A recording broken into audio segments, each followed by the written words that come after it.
ಇವತ್ತು ನಾವು ಉತ್ತರ ಪ್ರದೇಶದ ಅಯೋಧ್ಯ ಇದರಲ್ಲಿ ಬಂಧು ಬಾಬಾ ಅಂತ ಒಂದು ದೇವಸ್ಥಾನಕ್ಕೆ ಬಂದಿದ್ದೀವಿ. ನೀವು ನೋಡ್ತಿರ್ಬೋದು ಈ ಮೂರ್ತಿ ಮಣ್ಣಿನ ಮಾಡಿರೋದು. ಇದು ಬಂಧು ಬಾಬಾ ಅಂದರೆ ಇದರ ಪ್ರತೀತಿ ಪ್ರಕಾರ ರಾಮ ಸೀತೆಯನ್ನು ಕರ್ಕೊಂಡು ಲಂಕೆಯಿಂದ ಬರ್ತಾನೆ. ಬರಬೇಕಾದ್ರೆ ಪುಷ್ಪಕ ವಿಮಾನದಲ್ಲಿ ಬಂದು ಇಳಿದಂತಹ ಜಾಗ ಇದು. ಈ ಜಾಗದಲ್ಲಿ ಇಳಿತಾನೆ. ಈ ಜಾಗದಲ್ಲಿ ಭರತ ಶತ್ರುಘ್ನ ಕೂಡ ಬಂದಿರ್ತಾರೆ. ಲಕ್ಷ್ಮಣ ಹಾಗೂ ರಾಮ ಸೀತೆ ಬಂದಿಳಿದಾಗ ರಾಮ ಲಕ್ಷ್ಮಣ ಭರತ ಶತ್ರುಘ್ನ 4 ಜನ ಹಗ್ ಮಾಡೋ ಜಾಗ ಇದು. ಅಂದರೆ ಬಂದು ಅಪ್ಕೊತಾರೆ. ಅವ್ರು 4 ಜನ ಅಪ್ಕೊಳ್ಳೋ ಜಾಗನ ಇದು ಬಂಧು ಬಾಬಾ ಅಂತ ಅವ್ರು ಕರೀತಾರೆ.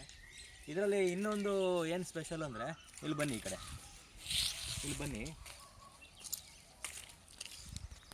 ಇದೊಂದು ಜಾಗ ಇದೆ. ಇಲ್ಲಿ ಬಂದು ಅವರು ಸ್ನಾನ ಮಾಡಿದ್ದು.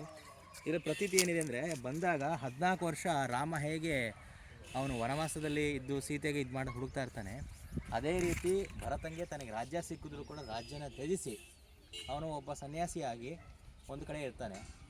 ಭರತ್ ಕುಂಡ್ ಅಂತ ಅದನ್ನು ಕರೀತಾರೆ ಇಲ್ಲಿ. ಸೊ ಅಲ್ಲಿ 14 ವರ್ಷ ಅಲ್ಲಿಂದನೇ ಆಡಳಿತ ಮಾಡ್ತಾನೆ ಅವನು. ಅಲ್ಲಿಂದ 14 ವರ್ಷದ ನಂತರ ಅವನಿಗೆ ಏನಾಗಿರುತ್ತೆ, ಜಾಂಡೀಸ್ ಆಗಿಬಿಟ್ಟಿರುತ್ತೆ, ತುಂಬ ವೀಕ್ ಆಗಿಬಿಟ್ಟಿರ್ತಾನೆ. ಆಗ ಆ ಟೈಮಲ್ಲಿ ರಾಮನ್ನ ರಿಸೀವ್ ಮಾಡೋಕ್ಕೆ ಬಂದಾಗ 14 ವರ್ಷ ಆಗಿರುತ್ತೆ. ಇಲ್ಲಿ ರಿಸೀವ್ ಮಾಡೋಕ್ಕೆ ಬಂದಾಗ ಅವನು ತುಂಬ ವೀಕ್ ಇರೋದ್ರಿಂದ ರಾಮ ಅವನಿಗೆ ಒಂದು ತೀರ್ಥನ ಪ್ರೋಕ್ಷಣೆ ಮಾಡ್ತಾನೆ.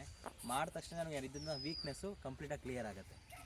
ಸೊ ಆವಾಗ ಆ ವೀಕ್ನೆಸ್ಸು ಅಥವಾ ಜಾಂಡೀಸ್ ಏನು ಹೇಳ್ತೀವಿ ನಾವು, ಕಡಿಮೆ ಆದ ತಕ್ಷಣ ಅವನು ರಾಮ ಒಂದು ವರದಾನ ಕೊಡ್ತಾನೆ.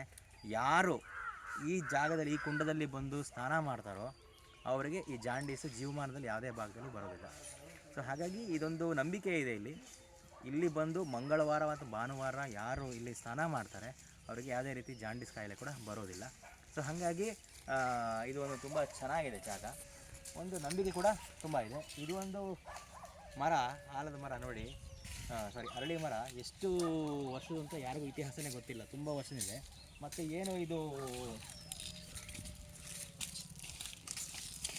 ಈ ಕ್ರಿಯೆ ಈ ಮಣ್ಣಿಂದ ಇದಾಗಿದೆ ಮೂರ್ತಿ, ಇಲ್ಲೇ ಸಂಗಮ ಆಗಿತ್ತು. ಅಂದರೆ ಯಾರ್ಯಾರು ರಾಮ ಲಕ್ಷ್ಮಣ ಭರತ ಸೀತೆ ರಾಮ ಲಕ್ಷ್ಮಣ ಭರತ ಶತ್ರುಘ್ನ 4 ಜನ ಇಲ್ಲಿ ಅಪ್ಕೊಂಡಿದ್ದ ಜಾಗ.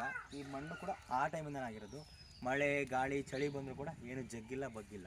ನೋಡಿ ಎಷ್ಟು ಚೆನ್ನಾಗಿದೆ ಇದು ಮೂರ್ತಿ. ಸೊ ಈ ರೀತಿಯಾಗಿ ಅದು ನಡೀತಾ ಹೋಗ್ತಾ ಇದೆ. ಇದೊಂದು ಪ್ರತೀತಿ, ತುಂಬ ಚೆನ್ನಾಗಿದೆ ಜಾಗ.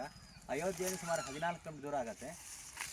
ಸೊ ಸುಮಾರು ಜನ ಬರ್ತಾರೆ ಪ್ರತಿ ಮಂಗಳವಾರ ಮತ್ತು ಭಾನುವಾರ ಇಲ್ಲಿ ಜನ ಬಂದು ನಮ್ಮ ಜೈ ಶ್ರೀರಾಮ್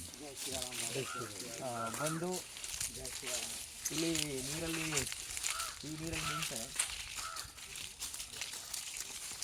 ಇದೇ ನೀರಲ್ಲಿ ಅವರು ಸ್ನಾನ ಮಾಡಿ ತೀರ್ಥ ತಗೊತಾರೆ. ಸೊ ಇದರಿಂದ ಅವ್ರಿಗೆ ಜಾಂಡೀಸ್ ಬರಲ್ಲ ಅಂತ ಕೂಡ ಒಂದು ಪ್ರತೀತಿ ಇದೆ. ಹಾಗಾಗಿ ಅಯೋಧ್ಯೆ ಬರೋರು ಈ ಜಾಗ ಕೂಡ ಬರಬಹುದು. ಸೊ ಅಯೋಧ್ಯೆಯಿಂದ 14 ಕಿಲೋಮೀಟರ್ ದೂರ ಆಗತ್ತಿದು.